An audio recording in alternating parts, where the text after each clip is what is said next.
Genital warts, a legendary condition that dominates the sketchy ads on every telephone pole. Because the warts in the infected area often look like cauliflower, it's also nicknamed the Cauliflower Disease.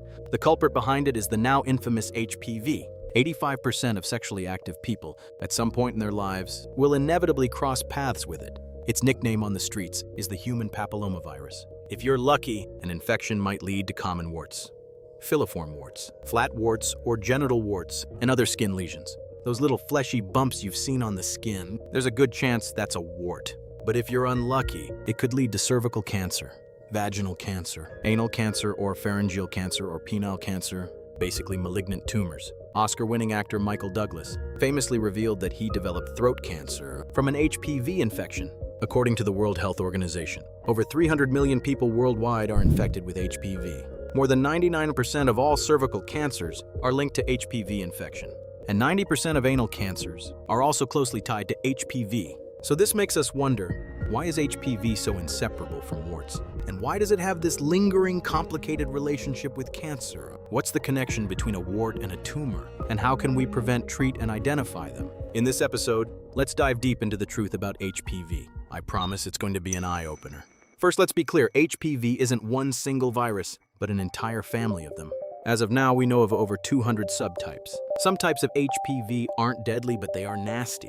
They mainly cause wart-like growths, such as genital warts, common warts, and flat warts.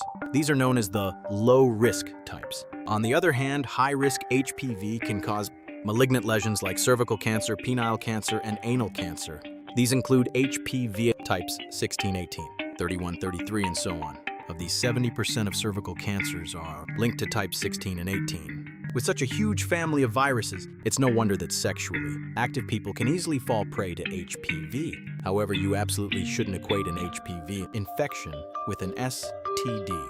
And we'll break down exactly why. As we all know, the skin being the body's largest organ protects us from invasion by many pathogens, but HPV is one that actually hijacks skin cells to replicate. So this long line of defense, our skin, is basically like a maternity ward to HPV. Of course, this doesn't mean HPV can take root the moment it touches the skin. It needs to wait for an opportunity, for a small break in your skin or mucous membranes, or for the skin to become wet and soft. Then it has a chance to reach its dream destination, the basal layer. So why the basal layer? Our skin is divided into the epidermis and the dermis. The basal layer, cells are located at the very bottom of the epidermis, and they can continuously divide and move outward, constantly replenishing the various cells in the epidermis.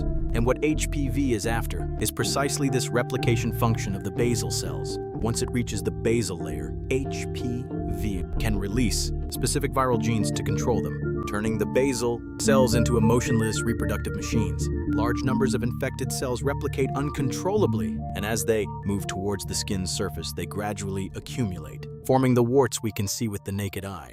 Different subtypes of HPV infect different parts of the body, forming warts of all shapes and sizes. Common warts, also known as verrucas, tend to appear on the back of the hands and on the arms. They start out as pinhead-sized bumps and gradually grow to the size of a soybean, with a rough surface and a hard texture. When they show up on your feet, they're called plantar warts, and some people find them very painful. These are all caused by HPV types 1, 2, and 4.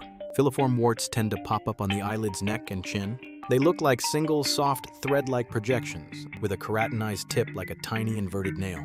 Sometimes the wart can be quite large, looking like a flower bud about to bloom. When it spreads out, it can even look like a lotus in full blossom. Flat warts are mainly caused by HPV types 3, 10, and others. They are commonly found on the face, the back of the hands, and the forearms. They appear as flat raised bumps the size of a sesame or mung bean, with a relatively smooth surface. Once these warts get scratched open, or when the infected skin cells die, a massive amount of the virus gets released. At this point, it can infect other parts of your body, or even other people. The good news is, as of now, all of these are considered benign. The bad news is some types of HPV prefer to infect mucosal epithelial cells, including in the mouth, genitals, anus, and cervix. And this is what we're more familiar with genital warts. The incubation period is usually around 3 months. They often appear as growths of various sizes, shaped like cauliflower nipples or a coxcomb. Sometimes they can cause itching and a burning sensation. Pain and bleeding might occur during sex, and they can easily break open or erode.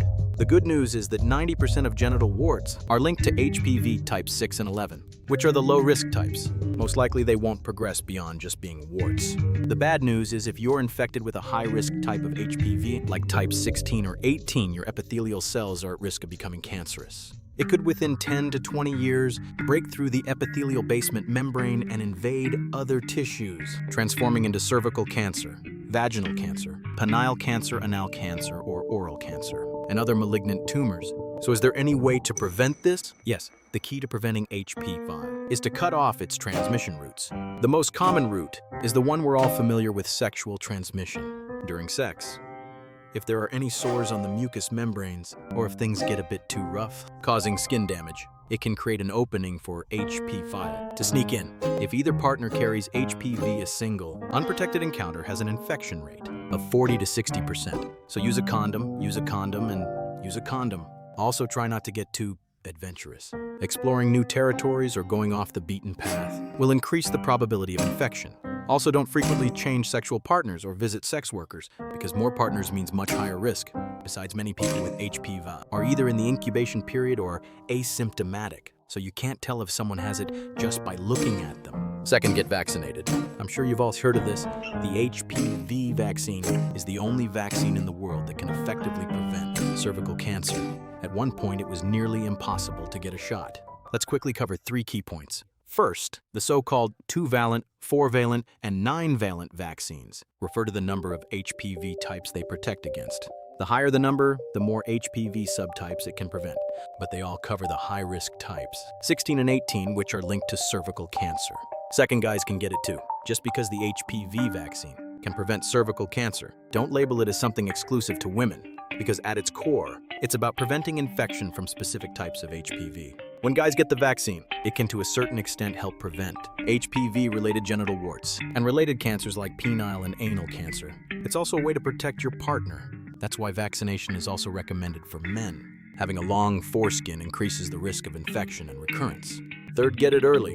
Currently, the World Health Organization's recommended prime age for vaccination in females is 9 to 14 years old. It's best to get vaccinated before you become sexually active. But getting vaccinated anytime between 9 and 45 years old still offers protective benefits. Lastly, you need to be aware of the possibility of indirect HPV transmission. For example, if someone in your home has an HPV infection, avoid sharing personal items and wash your underwear separately.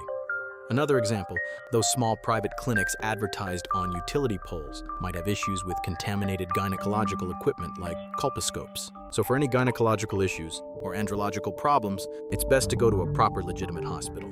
So what if you do get infected with HPV? What can you do about it? Right now, the perfect drug to cure HPV can be summed up in 2 words. It doesn't exist. So why are there still legends of HPV? Miracle drugs floating around the internet. The key is that after some people use them for a while, they actually do get better. The reason is very simple. The vast majority of people get better all on their own. 90% of HPV infections can be completely cleared by the immune system. Even those extremely annoying genital warts have to bow down to our immune system. It turns most HPV infections into transient infections. That means they either cause no symptoms or the symptoms appear briefly and then quickly disappear. 60% of those infected can clear the virus within 6 months. However, you should never ever think that you can just wait it out after getting infected, because there's still that 10% of people who will experience recurrent persistent infections.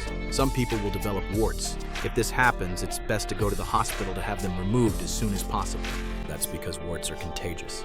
They'll just keep spreading, and the more you have, the harder they are to treat, depending on the number, size, and location of the warts. There are targeted removal methods. These include medication, laser electrocautery, and cryotherapy, or even surgery. For another group of people who are infected, there might not be any visible signs on the surface, but that doesn't mean everything is fine. Because if you're infected with a high-risk type of HPV and it persists for a long time or keeps coming back, it could potentially lead to cancer.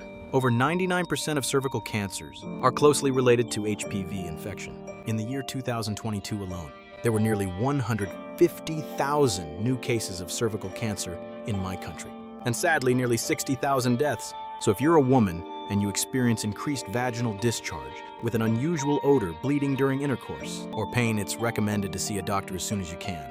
It's also recommended that women between the ages of 21 and 29, if you've ever been sexually active, should get screened for cervical cancer every 3 years. This is mainly a pap smear or TCT. It's basically a test to check the cells shed from your cervix to see if there are any abnormalities. For women aged 30 to 65, you should get a pap smear every 3 years and an HPV test every 5 years, because the earlier it's discovered, the higher the chance of curing the cervical cancer. Finally, whether we're talking about treatment or prevention, our immune system has to be involved. So we gotta treat it right. Get enough sleep, exercise moderately, eat a healthy diet, and keep a positive mood. Sticking to these 4 things can help our immune system rest up and recharge. It's like the old saying goes, you may only need an army for a day, but it takes years to build one. That way, when a critical moment arrives, our immune system won't fail us. All right, that's all for this episode. If you found this interesting or even a little bit helpful,